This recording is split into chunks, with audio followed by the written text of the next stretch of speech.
Literature of the 20th and 21st സെഞ്ചുറിയിലെ module 1-ലെ theory പാർട്ടാണ് നമ്മൾ നോക്കുന്നത്. നിങ്ങളുടെ സിലബസിനനുസരിച്ചുള്ള ടോപ്പിക്സ് ആണ് ഇട്ടേക്കുന്നത്. സോ ഫസ്റ്റ് വൺ എന്ന് പറഞ്ഞാൽ developments leading to post modernism. Post modernism എങ്ങനെ വന്നു? സോ ഫസ്റ്റ് ഓഫ് ഓൾ നോക്കേണ്ടതെന്ന് വെച്ച് കഴിഞ്ഞാൽ പോസ്റ്റ് മോഡേണിസം പറയുന്നതിന് മുന്നേ നമ്മൾ മോഡേണിസം എന്താണെന്ന് അറിഞ്ഞിരിക്കണം. പോസ്റ്റ് മോഡേണിസം എന്ന് പറയുമ്പോൾ it is A reaction against modernism and modernism follow ചെയ്ത കുറച്ച് കാര്യങ്ങൾക്കെതിരെ കൊണ്ടുവന്നൊരു സംഭവമാണ് പോസ്റ്റ് മോഡേണിസം. അല്ലെങ്കിൽ നമുക്ക് മോഡേണിസത്തിൻ്റെ ഒരു എക്സ്റ്റൻഷൻ തന്നെ നമുക്ക് വേണമെന്നുണ്ടെങ്കിൽ പോസ്റ്റ് മോഡേണിസത്തിനെ പറയാം. സോ മോഡേണിസം എന്താണ്? മോഡേണിസം എന്ന് പറയുമ്പോൾ ലേറ്റ് 19th സെഞ്ചുറി തൊട്ട് മിഡ് 20th സെഞ്ചുറി വരെയാണോ മോഡേണിസം എന്ന് പറയുന്നത്.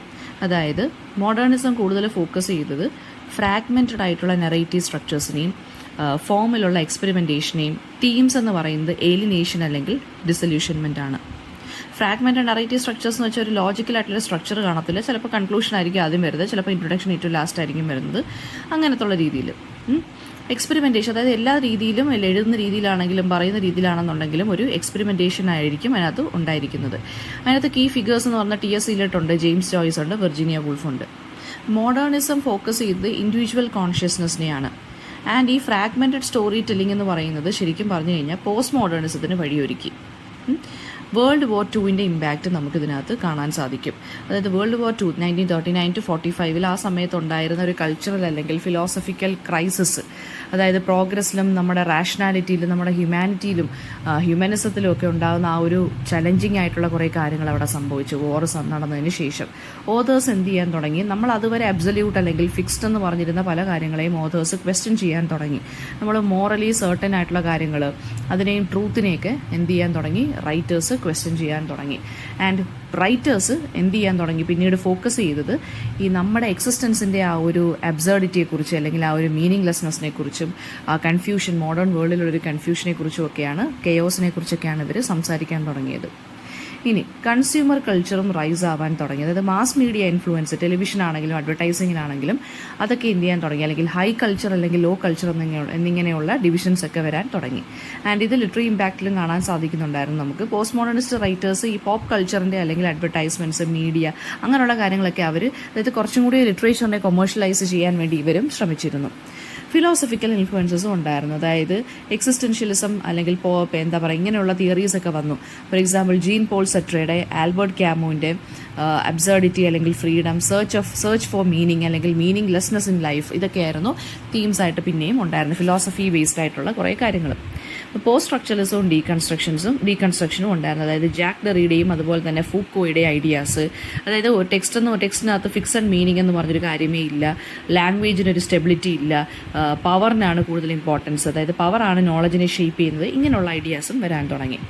രണ്ടാമത്തതെന്ന് പറയുന്നത് മെറ്റാഫിക്ഷനാണ്. മെറ്റാഫിക്ഷൻ എന്ന് വെച്ച് കഴിഞ്ഞാൽ ഇപ്പോൾ നമ്മളിപ്പോൾ ഒരു സിനിമയ്ക്കുള്ളിൽ ഒരു സിനിമ, നമ്മൾ ഉദയനാണ് താര സിനിമയൊക്കെ ഇല്ല, അതിനകത്തെന്ന് വെച്ചാൽ ഒരു സിനിമയാണ്, പക്ഷേ അതിനകത്തൊരു സിനിമയുണ്ട് അല്ലേ. അപ്പോൾ അതാണ് മെറ്റാഫിക്ഷൻ എന്ന് പറയുമ്പോൾ ഒരു റൈറ്റിംഗ് ഫോമാണ്.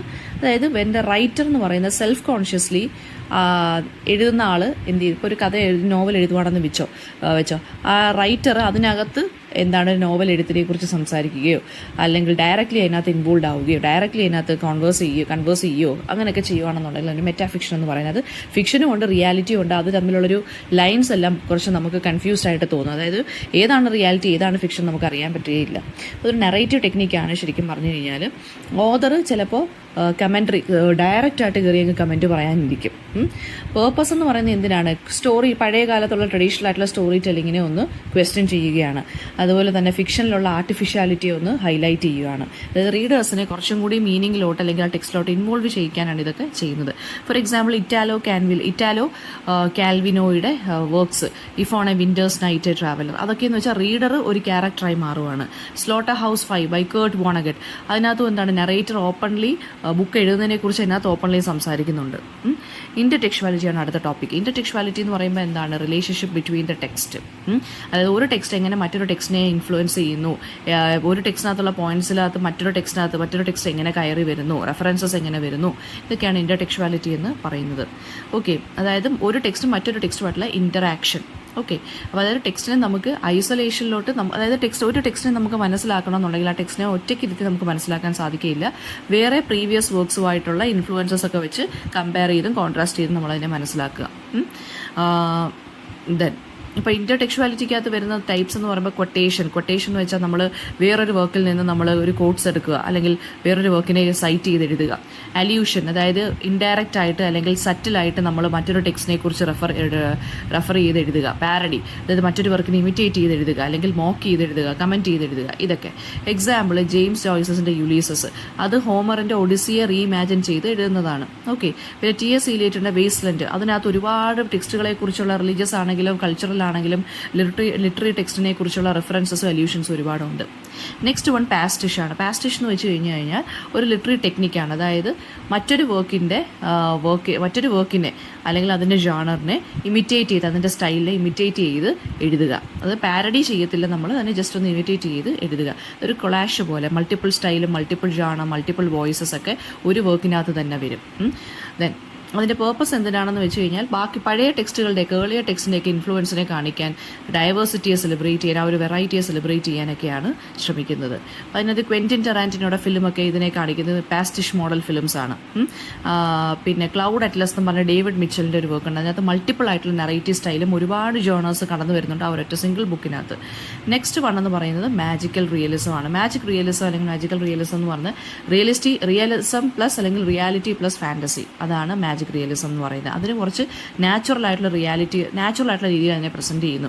നമ്മുടെ പ്രാഞ്ചിയേട്ടൻ ആൻഡ് സെയിൻ്റ് എന്നുള്ളതിനകത്ത് ആ ഒരു സിനിമയ്ക്ക് മാജിക് റിയലിസം ഉള്ളതാണ്. സൂപ്പർ നാച്ചുറൽ എലിമെന്റ്സും റിയലിസ്റ്റിക് ആയിട്ടുള്ള നമ്മുടെ ഡെയിലി നടക്കുന്ന കാര്യങ്ങളും സ്ട്രേറ്റ് ഫോർവേഡ് ആയിട്ടുള്ള രീതിയിൽ പറഞ്ഞു പോകുന്നു. അത് ലാറ്റിൻ അമേരിക്കൻ ലിറ്ററേച്ചറിലാണ് ഇത് ഒറിജിൻ ആയത്.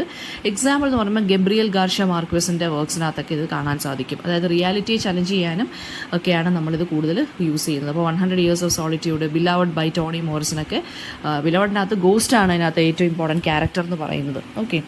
നെക്സ്റ്റ് വൺ മിനിമലിസം ആണ്. മിനിമലിസം എന്ന് പറയുന്നത് വളരെ സിമ്പിളായിട്ട് കുറച്ച് വേർഡ്സ് അല്ലെങ്കിൽ വളരെ ഷോർട്ടായിട്ട് പിന്നെ എന്താണ് ഒരു കാര്യം എഴുതുക, അതാണ് മിനിമലിസം എന്ന് പറയുന്നത്. മിനിമം എമൗണ്ട് ഓഫ് ഡീറ്റെയിൽ ആയിരിക്കും ഉള്ളത്. വേറെ ഭയങ്കര ഡീപ്പായിട്ടുള്ള കാര്യങ്ങളൊന്നും കാണത്തില്ല. റീഡർ ആയിരിക്കും കൂടുതൽ ഇൻ്റർപ്രിട്ടേഷൻ നടത്തുന്നത്. വളരെ ഷോർട്ട് കൺസൈസ് ആയിട്ടുള്ള സെൻറ്റൻസസ്, ഡയലോഗിനായിരിക്കും കൂടുതൽ ഇമ്പോർട്ടൻസ്, എക്സ്റ്റേണൽ ആക്ഷൻസിന് പിന്നെ ഫോക്കസ് ഉള്ളത്, ഇന്നർ തോട്ട്സിനായിരിക്കും കൂടുതലുള്ളത്. എക്സ്റ്റേണൽ ആക്ഷൻസിനായിരിക്കും കൂടുതലുള്ളത് ഇന്നർ തോട്ട്സിനെ കാട്ടിലും. പിന്നെ വരുന്നതെന്ന് വെച്ചാൽ എക്സ്പ്ലിസിറ്റ് ആയിട്ട് അല്ലെങ്കിൽ വളരെ ക്ലിയർ ആയിട്ടുള്ള രീതിയിലായിരിക്കും പറയുന്നതും എഴുതുന്നതും എല്ലാം. ദെൻ എക്സാമ്പിൾ എന്ന് പറയുന്നത് hills like white elephants by Ernest Hemingway, അതുകൊണ്ട് പിന്നെ കത്തീഡ്രൽ ബൈ റെയ്മണ്ട് കാർവർ. ഇതൊക്കെയെന്ന് വെച്ചാൽ ഡയറക്റ്റ് ആയിട്ട് എഴുതുന്ന ആളുകളുടെ, അതായത് ഡയറക്റ്റ് റൈറ്റിംഗ് സ്റ്റൈലുള്ള ആളുകളുടെ എക്സാമ്പിൾസ് ആണ്, ആ വർക്കിൻ്റെ എക്സാമ്പിളുമാണ്. Next one hyperreality. Hyperreality എന്ന് വെച്ച് കഴിഞ്ഞാൽ ഒരു കണ്ടീഷനാണ് in which what is real and what is fiction എന്ന് പറയുന്നത് അത് നല്ല രീതിയിൽ ബ്ലെൻഡ് ചെയ്തിട്ട് നമുക്ക് അത് ഏതൊക്കെയാണ് ഡിഫറൻഷിയേറ്റ് ചെയ്യാനോ ഡിസ്റ്റിങ്ക്വിഷ് ചെയ്യാനോ റിയാലിറ്റി ഏതാണ് ഫിക്ഷൻ ഏതാണെന്ന് മനസ്സിലാക്കാനോ സാധിക്കുകയില്ല. അതൊരു പോസ്റ്റ് മോഡേൺ ഫിലോസഫിയിൽ ഒരു കോൺസെപ്റ്റാണത്. ജീൻ ബോഡർലാഡാണ് അതിനെ എന്ത് ചെയ്തത് പെർട്ടിക്കുലർലി കൊണ്ടുവന്നത്. അതായത് റിയാലിറ്റി എന്ന് പറയുന്നത് എന്താണ്, റെപ്രസെൻറ്റേഷൻസ് ഓഫ് റിയാലിറ്റി എന്ന് പറയുന്നത് becomes more real than reality it self. Okay. Characteristics എന്ന് വെച്ചാൽ റിയാലിറ്റി പ്ലസ് വിർച്വൽ ആയിട്ടുള്ള കാര്യങ്ങൾ. പിന്നെ എന്താ പറയുക, നമ്മൾ കൂടുതൽ സ്പെക്ടക്കിൾ അല്ലെങ്കിൽ സിമുലേഷൻ ആയിരിക്കും ഇമ്പോർട്ടൻസ് കൊടുക്കുന്നത്. അതിൻ്റെ പേർപ്പസ് എന്തിനാണെന്ന് വെച്ചാൽ മീഡിയയും ടെക്നോളജിയും എങ്ങനെയാണ് റിയാലിറ്റിയെ ട്രാൻസ്ഫോം ചെയ്യുന്നത്, ആ പെർസെപ്ഷൻസിനെ അല്ലെങ്കിൽ നമ്മുടെ തന്നെ കാഴ്ചപ്പാടിനെ എങ്ങനെയാണ് മാറ്റുന്നത്. ഓക്കെ. ദെൻ ഫോർ എക്സാമ്പിൾ നിങ്ങൾ ഡിസ്നി ലാൻഡിൻ്റെ എക്സാമ്പിൾ നോക്കിയാൽ മതി. ഡിസ്നി ലാൻഡിനകത്ത് നമുക്ക് റിയാലിറ്റി മാജിക് പ്ലസ് എല്ലാം ഉണ്ട് അല്ലേ. പിന്നെ മേട്രിക്സ് ഫിലിം ഉണ്ടല്ലോ, അതിനകത്തും ഇതുപോലെ തന്നെ സിമുലേറ്റഡ് റിയാലിറ്റിയെക്കുറിച്ചാണ് കാണിക്കുന്നത്. റിയൽ ഏതാണ് അല്ലാത്ത ഏതാണെന്ന് നമുക്ക് മനസ്സിലാക്കാൻ സാധിക്കില്ല. സോ മെറ്റാഫിക്ഷൻ ആണെങ്കിൽ ഇൻ്റർടെക്ച്വാലിറ്റി, പാസ്റ്റിഷ്, മാജിക് റിയലിസം, മിനിമലിസം, അതുപോലെ തന്നെ ഹൈപ്പർ റിയാലിറ്റി, ഇതൊക്കെയെന്ന് വെച്ചാൽ പോസ്റ്റ് മോഡേൺ ലിറ്ററേച്ചറിൻ്റെ ഒരു ബാക്ക് ബോൺ ആണെന്ന് തന്നെ നമുക്ക് പറയാൻ സാധിക്കും.